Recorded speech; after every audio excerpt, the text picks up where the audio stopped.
যেই সন্তানদের জন্য সারাটা জিন্দেগি মালিকের নাফরমানি করলাম ভাই, ওই সন্তানগুলো যখন আমাকে আজরাইল আলাইহিস সালাতু ওয়াস সালাম লাশ বানায় ফেললো, যে বিবিগণ বলতো আপনাকে ছাড়া আমার একটা দিন ভালো লাগে না, আল্লাহু আকবার, যখন আমি মৃত্যু হয়ে গেল, আপনারা ঘর মৃত্যু হয়ে গেল, এখন ওই বিবি বলে আমার লাশ দেখলে ভয় হয়। সবাই আপনাকে আমাকে একটা চিন্তা করে আপনাকে আমাকে নিয়া এই লাশটাকে কেমন কইরা তাড়াতাড়ি দাফন করা যায়। বন্ধু বান্ধব আমাইকে আলাম শুনিয়া চলিয়া আসে, মাইকের মধ্যে এলান হইয়া যায়, অমুক বান্দা আর দুনিয়ার জমিনে নাই। আশেপাশে থেকে মানুষগুলো শুনে ছুটে চলে আসে, দেখি দেখি কে যেন দুনিয়া থেকে চলে গেল। আপনার আবার লাশের খবর শুনিয়া, মৃত্যুর সংবাদ শুনিয়া যখন চলিয়া আসে, আল্লাহু আকবার, দলে দলে মানুষ আসে, আসিয়া দেখে আপনি আমি আর দুনিয়ার জমিনে নাই। যেই ফার্নিচার জোগাড় করার জন্য রে ভাই, যেই আসবাবপত্র তৈরি করতে যাইয়া আমি মাওলা পাকের হুকুমের নাফরমানি করলাম, ওই আসবাবপত্র থেকে, দামি খাট থেকে আমার লাশটাকে ঘরের মধ্যে নামায়। সন্তানগুলো বলতে থাকে, মা আমার এই লাশ দেখলে ভয় লাগে। মৃত ব্যক্তি তখন বলতে থাকে, হায় হায় হায় রে সন্তান, তোদের জন্য আমি কত কি না করলাম। রৌদ্রকে রৌদ্র মনে করি নাই, বৃষ্টিকে বৃষ্টি মনে করি নাই, আজকে আমি বাবাকে দেখা বুঝি তোদের ভয় লাগে। হায় হায় হায়, এখন তো আপনি আর আমি লাশের মতো লাশ হইয়া পড়ে আছি।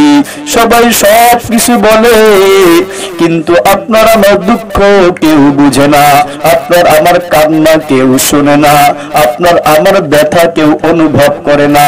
এরপরে ঘরের মধ্যে থেকে যখন আপনার আমার সাদা কাপড়ওয়ালা লাশটাকে নামাইয়া বাড়ির দরওয়াজার সামনে রাখে, দলে দলে মানুষ আসে আর দেখে।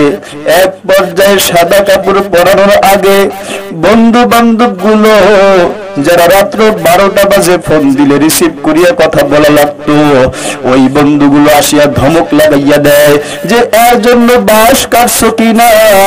আরেকজন আসিয়া বলে গরম পানি করছো কিনা, আরেকজন আসিয়া বলে এর জন্য কাফন আনছো কিনা, আরেকজন আসিয়া বলে এর জন্য তাড়াতাড়ি কবর খনন করছো কিনা। আমাদের হাতে সময় নাই। যে যা বলে, যে যা কিছু বলতে থাকে, ওই মৃত ব্যক্তি কিন্তু সব শুনতেছে, কিন্তু জবাব দেওয়ার মতো ভাষা নাই। সব শুনে সব বুঝে, কিন্তু সে কাউকে কিছু বলতে পারে না। কাউকে যখন কিছু বলতে না পারে, সবার কথাগুলো শুধু শুনে আর শুনে। কেউ বলে গরম পানি করো, কেউ বলে বাঁশ কাটিয়ে আনো, কেউ বলো জলদি করে ইমাম সাহেবকে খবর দাও, কেউ বলে কবর খনন করিয়া তাড়াতাড়ি বিদায় দাও, না হইলে লাশ পচিয়া যাবে, দুর্গন্ধ বের হইয়া যাবে। এই কথাগুলো যখন শুনে মৃত ব্যক্তির হালত আর অবস্থাটা কেমন হয়, আল্লাহু আকবার। যেই কথা সেই কাজ, এইবারে কি শুরু করে দিল, কেমন কি করে দিল, আল্লাহু আকবার।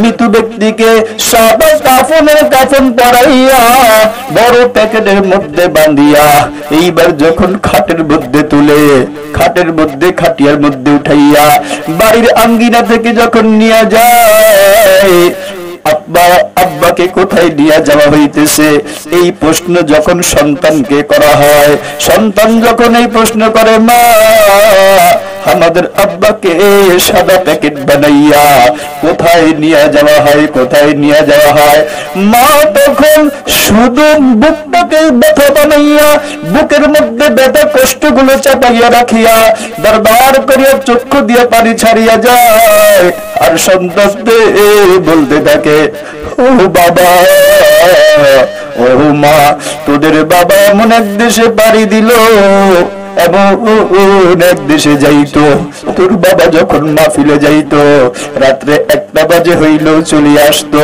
যদি কোনো আল্লাহ রাস্তায় সফরে যাইতো 3 দিন পরে এক চিল্লা লাগাইয়া পরে চলে আসতো। দোকানে গেলে সকালে যাইতো, বিকালে আসতো।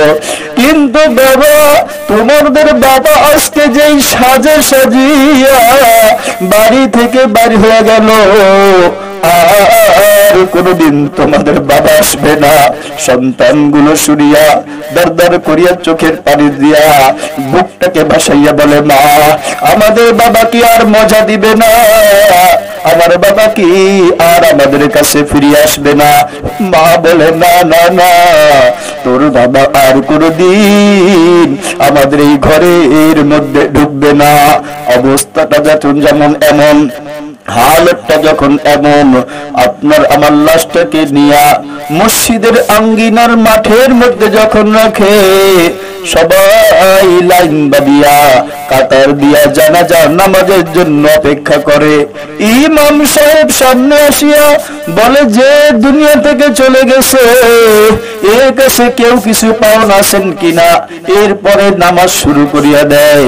মৃত ব্যক্তি তখন এই কথা ভাবে, হায় হায় হায়, জীবনে কত নামাজ পড়লাম, ফজরের নামাজে গেলাম, জোহর আসর মাগরিব এশায় গেলাম, জুমার নামাজে গেলাম, ঈদের নামাজে গেলাম, যত নামাজে গেলাম আমি তো ইমাম সাহেবের পিছনে দাঁড়াইতাম, আমার সামনে ইমাম সাহেব থাকতো। আজকে এইটা কেমন নামাজ, আমাকে ইমাম সাহেবের সামনে রাখলো, এইটা আবার কেমন নামাজ? আমি আজকে ইমাম সাহেবের সামনে যত নামাজ পড়তাম আমি ইমামের পিছনে থাকিয়া দাঁড়ানো অবস্থায় থাকতাম, অসুস্থ থাকলে বসা অবস্থায় থাকতাম। ও মাওলা, এইটা আবার কেমন নামাজ? তাকবীর দিয়া, 4 তাকবীর দিয়া জানাজার নামাজ পড়াইয়া শেষ বিদায় যখন দিয়া দেয়, মুসল্লিগণ খাটিয়া গুলো কাঁধের মধ্যে উঠাইয়া এইবার তাকে নিয়ে যাইতে আরম্ভ করে। আল্লাহু আকবার। ওই হালতটা কিন্তু একদিন আপনারও আসবে, আমারও আসবে। মুহতারাম হাজরিন, দিলটাকে একটু নরম করিয়া বুঝান, কেমন যেন ওই খাটিয়ার মধ্যে এখন আপনি আর আমি। আল্লাহু আকবার। একটা সময় কিন্তু এমন চলে আসবে, ওই খাটিয়ার মধ্যে যখন মনে করতেছি আপনার আমার লাশটা ছাড়া অন্য কারো লাশ না। আল্লাহ আল্লাহ। খাটিয়ার মধ্যে যখন লাশটাকে উঠাইয়া কবরের দিকে রওনা হয়, কবরের দিকে চলতে থাকে, তখন ওই লাশটা ভাবতে থাকে, হায় হায় হায়, থাক থাক, এই তো ভয়ের কিছু নাই, আমার সাথে অনেক লোক আছে, আমার বন্ধু বান্ধব আছে, আমার বড় সন্তানটা আছে। এমন যখন ভাবতে থাকে, মাঝপথে যখন যাইয়া যায়, এমন করে আস্তে আস্তে লোক এখন কমতে থাকে। কবর পর্যন্ত যারা যায়, এরপরে কবরের পাশে লাশটাকে রাখিয়া, কবরের পাশে লাশটাকে রাখিয়া, লাশটাকে যখন রাখে, দুইজন কবরের মধ্যে নামলো। এরপরে দুই পাশ দিয়া গামছা বা চাদর তোয়ারে দিয়া মাঝখানটাকে লাশের মধ্যে দিয়া দুইজন দুই পাশে ধরিয়া এরপরে কবরের মধ্যে নামাইয়া দেয়। এরপর মৃত ব্যক্তি লাশটা ভাবতে থাকে, ও মাওলা, আমার কাছ থেকে সব মানুষ আস্তে আস্তে কমিয়া যায়। আল্লাহু আকবার। সন্তান যদি বড় থাকে, বড় থাকে, ওই সন্তানটা কোলের মধ্যে লাশ বাবার যখন নেয়, বেশি দিন বেশিক্ষণ রাখতে পারে না, বেশি গুণ রাখতে পারে না। এরপরে কবরের মধ্যে লাশটাকে যখন রাখিয়া দেয়, সন্তান দর দর করিয়া চোখের পানি ছাড়িয়া বলে, ও আব্বা, আমাকে কত তুমি আদর করছো, কত তুমি কোলে নিছো, কত কিছু খাওয়াইয়া আমাকে তুমি বড় করছো বাবা। আজকে তোমাকে কবরে রাখিয়া গেলাম, তোমাকে বেশিক্ষণ আমি সন্তান রাখতে আর পারলাম না। এইবার যখন বাবার লাশটাকে কবরের মধ্যে রাখিয়া মুখের বানটাকে খুলিয়া দিয়া বাবার চেহারাটাকে সব সময় যেই হাসি মাখা মুখ দেখতো, এখন ওই চেহারাটাকে শেষবারের মতন দেখিয়া কবর থেকে যখন লাফ দিয়া উঠিয়া যায়, ওই মৃত্যু ব্যক্তি ভাবতে থাকে, হায় হায় হায়, মাথার যন্ত্র চলিয়া উঠা গেল, পায়ের যন্ত্র চলিয়া উঠিয়া গেল, এখন আমার অবস্থাটা কি হবে, আমার হালতটা কি হবে, আমার অবস্থাটা কি হবে। আল্লাহ মাফ করেন, আল্লাহ মাফ করেন। এই অবস্থা যখন চলতে থাকবে, এরপরে দিনের বেলাও যদি হয়, সবাই যার যার মতো বাড়ির দিকে ফিরিয়া যাবে, যার যার মতন সে চলিয়া যাবে, কিন্তু দিনের বেলা এত আলো, কিন্তু আস্তে আস্তে ওই কবরটাকে, আপনার আমার লাশটাকে কবরের মধ্যে নামাইয়া যখন বাঁশের চালনিগুলো দেওয়া হবে, কবরটা একেবারে দিনের মধ্যেও আস্তে আস্তে অন্ধকার হইতে থাকবে। কত মন মাটি যে কবরের মধ্যে দেওয়া হবে, কবরের মধ্যে মাটি দিয়া যখন আস্তে আস্তে অন্ধকার বাড়াইয়া ফেলবে, তখন ওই মৃত ব্যক্তি ভাববে, হায় হায় হায়, দুনিয়ায় কার জন্য কি করলাম, আমার আজকে বন্ধু বলতে কেউ থাকলো না, সাথী বলতে কেউ থাকলো না, এই কবরের মধ্যে কে হবে আমার সাথী। ঘরের মধ্যে যখন যে যার মতন যাওয়ার পরে অন্ধকার হয়ে আসবে, মাগরিবের সময় যার যার ঘরের মধ্যে সে বাতি জ্বালাইয়া আলো বানায়া ফেলবে, কিন্তু এই কবরের মধ্যে আমার আলো জ্বালানোর মতন দুনিয়ার কোনো বাতির ব্যবস্থা থাকবে না। ওইখানের মধ্যে বাতি জ্বালাইতে চাইলে আমার একমাত্র মাওলা পাককে বন্ধু করা ছাড়া ওই কবরের মধ্যে বাতির কোনো ব্যবস্থা হবে না। আমার মাওলা পাক ডাক দিয়ে বলেন, কুল্লু নাফসিন যায়িকাতুল মাউত, সমগ্র নফসগুলোর একদিন মৃত্যুর স্বাদ গ্রহণ করিতে হইবে। মুহতারাম হাজিরিন, আমার মাওলা পাকের হুকুমে স্বয়ং আজরাইল আলাইহিস সালাতু ওয়াস সালাম যার হুকুমে আল্লাহ রাব্বুল আলামিনের হুকুমে যিনি সমগ্র মাখলুকাতের জানগুলো নেয়, ওই আজরাইল আলাইহিস সালাতু ওয়াস সালামকে আমার মাওলা একদিন হুকুম করবেন, ও আজরাইল, মান বাকিয়া, জমিনের মধ্যে আর কে বাকি আছে। আজরাইল আলাইহিস সালাম হুকুম পাইয়া জমিনটাকে ঝাড়ু লাগাইয়া দিবে, জমিনবাসী সব শেষ, জমিনের মধ্যে আর কোন মাখলুকাত বাকি থাকবে না। আমার মাওলা বলবেন, আজরাইল, মান বাকিয়া, এখন আর কে বাকি আছে। আজরাইল আলাইহিস সালাম বলবে, মাওলা, জমিনের মধ্যে আর কোন মাখলুকাত বাকি নাই, সবগুলোকে তোমার হুকুমে আমি কব্জ করে নিছি, কোন জিন বাকি নাই, কোন মানুষ বাকি নাই। ও মাওলা, জমিনের মধ্যে আর কোন মাখলুকাত বাকি নাই। আমার মাওলা বলবেন, আচ্ছা এইবার কে আছে? বলবে, মাওলা, ফেরেশতারা বাকি আছে। আল্লাহ পাকের হুকুম পাইয়া আজরাইল আলাইহিস সালাতু ওয়াস সালাম সমগ্র ফেরেশতাগুলোর জানকে কব্জ করবে। আমার মাওলা ডাক দিয়ে বলবেন, ফেরেশতা, মান বাকিয়া, আর কে বাকি আছে? ও বলবে, মাওলা, তোমার আরশ বহনকারী ফেরেশতারা বাকি, এদের জানটাকে নিয়ে নাও। আরশ বহনকারী ফেরেশতারা শেষ, জিবরাইল শেষ, মিকাইল শেষ, ইসরাফিল আলাইহিস সালাম নিজে শেষ। আল্লাহু আকবার। এইবার আমার মাওলা ডাক দিয়া বলবেন, ফেরেশতা, মান বাকিয়া, এখন আর কে বাকি আছে? আজরাইল আলাইহিস সালাতু ওয়াস সালাম শোনার পরে বলবে, মাওলা, আনতা রব্বুল আলামিন, ও মাওলা, তুমি তো হইলা সমগ্র জগতের রব, তুমি বাকি আর আমি বাকি, তোমার তো কোনো লয় নাই, ক্ষয় নাই, মৃত্যু নাই। এইবার আজরাইল আলাইহিস সালাম যখন এই কথা বলবে, আমার মাওলা পাক ডাক দিয়ে বলবে, ও আজরাইল, উনজুর, তুমি তাকাও তাকাও তাকাও, আলাল আরশ, আরশের উপরে তাকাও, ফানজুর, তুমি দেখো কিছু দেখতে পাও কিনা।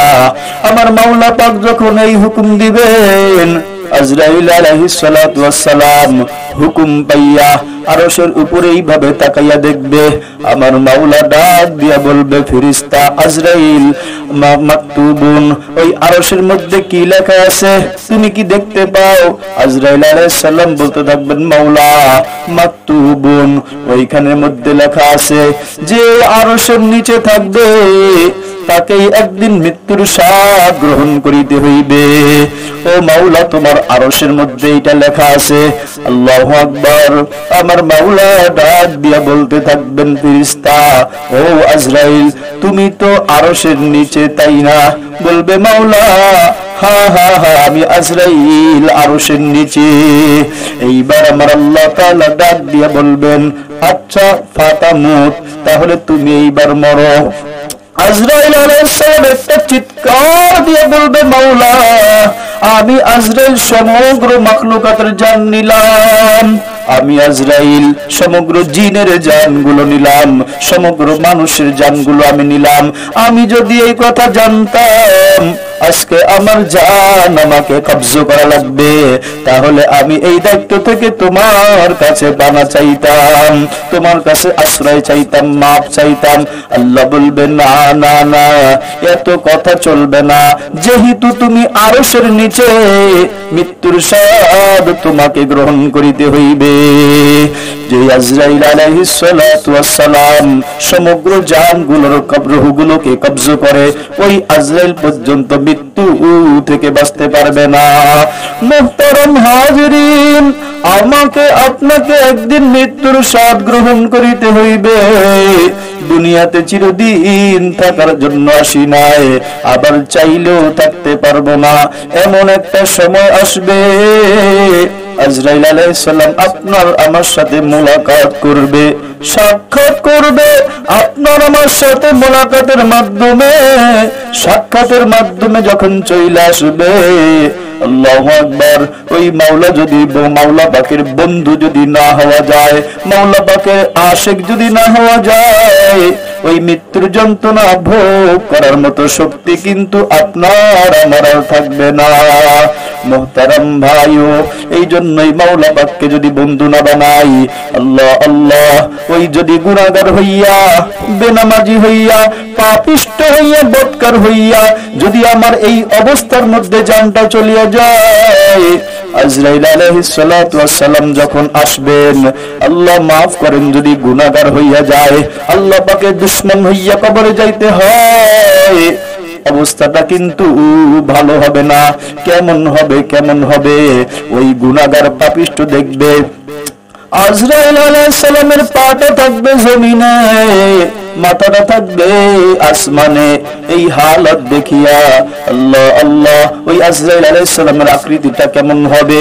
চক্ষু দুইটা থাকবে আগুনের সাগরের মতো, এক একটা গায়ের পশম থাকবে তাল গাছের মতো, বিরাট গাছের মতো, খাম্বার মতো। এই হালত দেখিয়া, এই অবস্থা দেখিয়া ওই মানুষটা বিগড়াইয়া যাবে। দেখবে আজরাইলের পাউটা জমিনে, মাথাটা আসমানে, চক্ষু দুইটা আগুনের সাগরের মতো, গায়ের পশমগুলো এক একটা তাল গাছের মতো বড় বড়। এই হালত দেখিয়া ওই বেনামাজি, ওই পাপিষ্ঠ, ওই গুনাহগার এরকম ভাবে বিচলিত হইয়া যাবে, কালিমা পড়া পর্যন্ত হুঁশ তার আর থাকবে না। এই জন্য মনটাকে একটু বুঝাও, হায় হায় হায়, আমি যদি আমার মাওলা পাকের বন্ধু হতে না পারি, আমি যদি গুনাহগার হইয়া কবরে যাই, আমারও তো একদিন এই হালত হবে। ঘরের মা বোনেরা তোমরা একটু চিন্তা করো, এই ঘরের মধ্যে তুমি একদিন বউ সাজিয়ে আসিছিলা, এই পাড়া প্রতিবেশী মহিলারা তোমার কাছে আসছিল। ও মা, ও বোন, যেই ঘরের মধ্যে তুমি একদিন লাল শাড়ি পরিয়া বধূ বেশে আসিছিলা, তোমাকে মহিলারা কতজনে বাতাস করলো, কতজনে শরবত খাওয়াইলো, কত তোমাকে উদ্দেশ্য করে, তোমাকে কেন্দ্র করে কত না কত মানুষ আনন্দ করলো, ফুর্তি করলো। ও মা, ও বোন, একটা একদিন এমন হালত হবে যেই ঘরের মধ্যে তুমি লাল শাড়ি পরিয়া বধূ বেশে আসিছিলা, ওই দিন তোমাকে নিয়ে সবাই খুশি, সবাই আনন্দিত, পরনে ছিল লাল শাড়ি। কিন্তু এমন একদিন হালত আসবে, এমন একদিন অবস্থা চলে আসবে, ওই ঘর থেকে তোমাকে একদিন চির বিদায় নিতে হবে। ওই যেই দিন বিদায় নিবা, ওই ঘরের মধ্যে কিন্তু আর আসতে পারবা না। এসেছিলা তুমি সাদা কাপড়ে, লাল কাপড়ে, কিন্তু যেই দিন বিদায় নিবা ওই দিন থাকবে সাদা কাপড়। আল্লাহু আকবার। মুহতারাম হাজিরিন, নারী পুরুষ নির্বিশেষে এখন একটু আমার মনকে আমি জিজ্ঞাসা করি, ভাই চক্ষুটাকে একটু বন্ধ করি, মাওলা পাকের কাছে আমি একটু নীরব অল্প একটু সময় ধ্যান করি, ওই মালিকের কাছে আমাকে যাওয়া লাগবে। কেমন করে যাইব? এইবার চক্ষুটাকে সামান্য সময় বন্ধ করিয়া আমি আমার মনকে বুঝাই, মালিকের নাফরমানি করতে করতে আমার জিন্দেগিটাকে ব্যয় করে ফেললাম। এখন কেমন যেন আমি এই কথা ভাবি, এই কথা মনে মনে চিন্তা করি যে আমার সামনে আজরাইল আলাইহিস সালাতু ওয়াস সালাম চলে আসছে। আমি কত চিৎকার দিতেছি, আমার চিৎকার গুলো সন্তানগুলো শুনে না, বিবি আমার চিৎকার শুনে না, মা চিৎকার শুনে না, বাবা চিৎকার শুনে না, কেউ আমার আওয়াজটাকে শুনে না, সবাই যার যার মতো ব্যস্ত হইয়া যায়। কেমন যেন এখন আমার দুনিয়া থেকে চলে যাওয়ার সময় আসিয়া গেছে। আল্লাহু আকবার। আমার হাতগুলো আর কাজ করে না, যে হাত দিয়ে আমি সব কিছুকে ধরতাম, ওই হাতগুলোর শক্তি একদিন বন্ধ হইয়া যাবে। এই মজলিসে বসিয়া দিলটাকে নরম করিয়া মালিকের কাছে বিনাইয়া বিনাইয়া কান্দিয়া ওই নিজের নফসকে নিজেই মজলিসে তৈরি করিয়া নাও। ও যুবক ভাই, বৃদ্ধ বাবাজি, অল্প সময় মাথাটাকে নিচু করিয়া দিলকে একটু প্রশ্ন করো, দিল যে হাত দিয়ে আমি সারাটা জিন্দেগি কাজ করলাম, কর্ম করলাম, এখন আমার এই হাত আর কাজ করতেছে না। যেই পাও দিয়ে সারাটা দুনিয়া আমি ঘুরিয়া বেড়াইলাম, ওই পা একদিন হাঁটবে না। যেই চক্ষু দিয়ে আমি সব কিছু দেখলাম, এমন একটা সময় আসবে ওই চক্ষু আর কিছু দেখবে না। যেই শক্তি আর বাহাদুর দিয়ে কত ক্ষমতা, কত অত্যাচার জুলুম নির্যাতন করলাম, ওই শক্তি এখন আর কোনো কাজে লাগতেছে না। এমন একটা সময় আসবে সবাই তো ডাকাডাকি করবে, কিন্তু জবাব আর দিবা না। এমন একদিন আসার আগে আগে আল্লাহু আকবার, মনে করি এখন আমার কাছে আজরাইল চলে আসছে, আমার সময় শেষ প্রান্তে চলে আসছে, আমার সময় কিন্তু এখন আর বেশি বাকি নাই, আমার জানটাকে নিয়ে নিছে। আমি আমার মালিকের নাফরমানি করিয়া, আমি ফজরের নামাজ না পড়িয়া ঘুমাইয়া থাকিয়া আমি যে এরকম ভাবে আল্লাহ পাকের নাফরমানি করলাম, দুনিয়া কামাই করার জন্য সারাটা দিন আমি কাটলাম, ঘরের মধ্যে ফার্নিচার তৈরি করলাম,